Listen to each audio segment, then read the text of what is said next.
Bonjour, aujourd'hui dans cet épisode de podcast, on ne fait pas du yoga, on ne fait pas de la relaxation, mais on parle du yoga en dehors du tapis.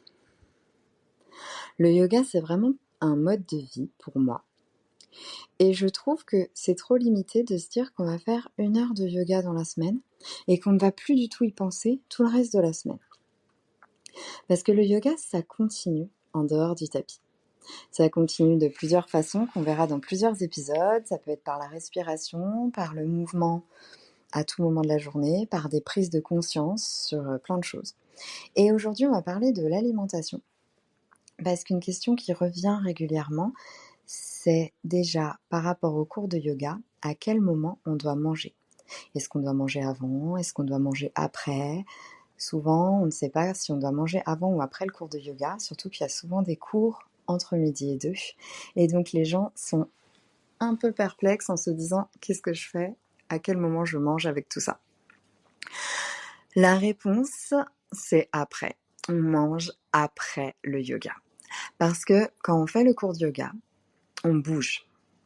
Si on vient de manger, qu'on est en pleine digestion, on n'est pas dans les bonnes conditions pour bouger. Si on fait plein de torsions, on met la tête en bas, on peut finir par avoir envie de vomir si on vient de manger. Imaginez, vous venez de manger des lasagnes, vous repartez sur un cours de yoga, ça va pas ensemble. Si on a vraiment faim, avant le yoga, on peut grignoter. Par exemple, on a un repas à manger, on peut manger un petit bout de son entrée, ou l'entrée tout simplement. Manger, grignoter un petit morceau, et hop, ça nous cale 5 minutes, on fait le cours de yoga, et à la fin du cours, on mange vraiment. Donc ça, c'était le premier point, par rapport à quand manger, par rapport à son cours de yoga. La deuxième chose, c'est qu'on est dans un esprit bien-être. En fait, vous venez au yoga pour aller bien, pour prendre soin du corps, pour prendre soin de l'esprit, pour prendre soin de soi, tout simplement. Et du coup, la continuité de ça, dans le reste de la semaine, c'est de se dire qu'on a envie de bien manger, de faire du bien à son corps, de ne pas l'empoisonner toute la semaine. Sans être strict à fond non plus. Je vous demande pas de plus jamais manger de burger, par exemple. Mais on a envie d'avoir un mode de vie équilibré. Ça va souvent avec le yoga. Et du coup, je vais pas faire la nutritionniste non plus, mais vraiment, la première chose, c'est de s'écouter. Si on a faim, il faut s'écouter. Si par exemple on se met à avoir faim tout le temps, avoir envie de grignoter, avoir faim en dehors des repas, avoir la dalle, vraiment, il faut s'écouter.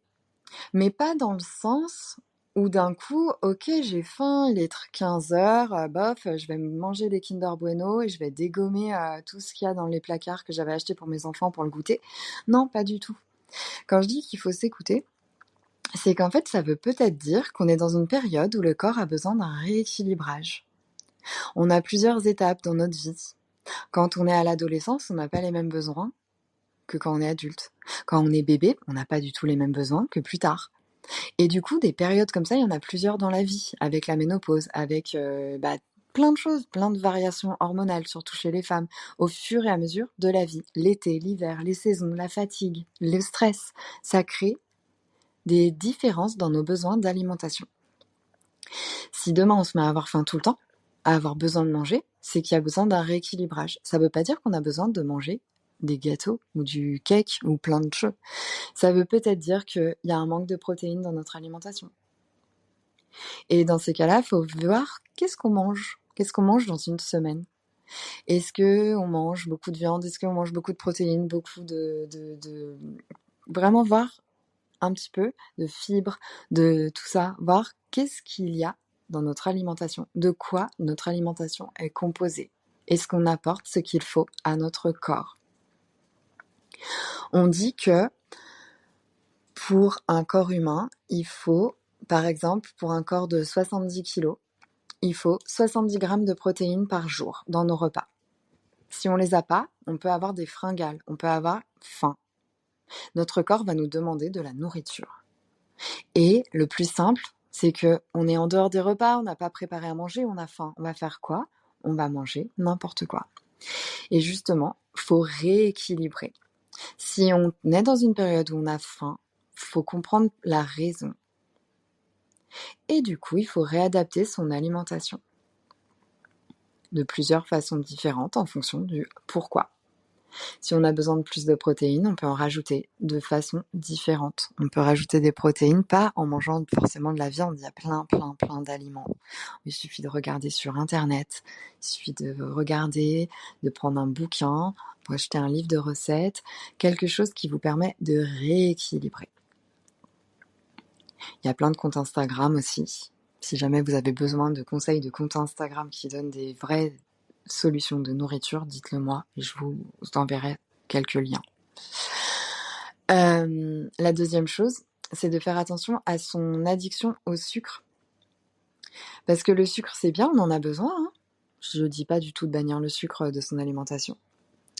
Mais si on a trop de sucre, si on commence à avoir une addiction au sucre, on se dérègle. Et de la même façon, on est complètement déréglé. Et si un jour on veut plus manger de sucre, on va avoir un espèce de manque qui fait notre cerveau va réclamer du sucre. Et là aussi, il y a plusieurs façons de rééquilibrer. Mais surtout, la première chose à faire dans ces cas-là, c'est de se dire, voilà, combien de sucre je consomme dans une journée ? Si on boit des boissons sucrées, si on boit du sirop, du coca, des sodas, n'importe quoi, du sucre caché dans des boissons, on essaye de les dégager de l'alimentation. On boit de l'eau. Si on a du mal à boire de l'eau, on achète de l'eau en bouteille, de l'eau aromatisée avec 0 calories. Il y a des eaux super bonnes, des eaux au thym, citron, il y a des eaux super bonnes. On boit de l'eau. Et on essaye de se réhydrater. Et si on a des fringales, on mange des choses un peu plus nourrissantes. Par exemple, au lieu de manger un pain de mie plein de sucre qui va rien nous apporter en valeur nutritive, on remplace par un pain de mie farine complète et céréales. On mange la même chose, la même quantité, mais c'est beaucoup plus nourrissant et c'est moins sucré. Donc en fait, par des petites actions comme ça, mais quand on commence à s'y intéresser, ça vient tout seul après. Des petites actions où on se dit, tiens, ça, c'est peut-être pas si bon pour moi. Par quoi je peux remplacer pour que ça soit meilleur pour moi ? Je vous donne un exemple. Mes enfants mangent de la brioche avec du Nutella. Il n'y a rien de nourrissant là-dedans. C'est du sucre. C'est vraiment nul nutritivement parlant. Ils adorent. Et du coup, j'ai commencé par éliminer la brioche de l'équation. J'ai enlevé déjà 50% du problème de leur goûter. Et j'ai remplacé cette tranche de brioche qui est du sucre, qui n'a aucune valeur nutritive, qui est en Nutri-Score D, je crois, par des muffins, qui sont des petits pains anglais qu'on achète au rayon brioche aussi, à la farine complète, Nutri-Score A, beaucoup plus nourrissant. Et hop, dans leur alimentation, avec un petit geste du quotidien, eux ils s'en rendent même pas compte, ils trouvent ça délicieux, et ben j'ai remplacé un ingrédient mauvais par un ingrédient bien meilleur. Et en fait, ça, vous pouvez le mettre en place au quotidien. Vous pouvez prendre un sachet d'amandes, le mettre dans votre tiroir de bureau et quand vous grignotez, au lieu de manger des cochonneries, vous mangez des amandes. Et ben, ça cale. Manger des fruits, on le répétera, tout le monde dit ça. C'est vrai que c'est pas facile à mettre en place au quotidien, mais c'est toujours possible d'avoir une banane dans son sac. Et essayer de s'hydrater. La chose qui vient après, c'est en parlant de l'hydratation, c'est qu'on est capable, le corps est capable de confondre la faim et la soif. Du coup, on est capable de croire qu'on a faim à n'importe quel moment de la journée parce qu'on est déshydraté. Pensez à vous hydrater. Et des fois, on va avoir un coup de barre vers 4 heures, ou vers 11 heures du matin, à se dire « Oh là là, j'ai la dalle, j'ai faim, je mangerai n'importe quoi, j'ai besoin de quelque chose », et se sentir un peu affaibli.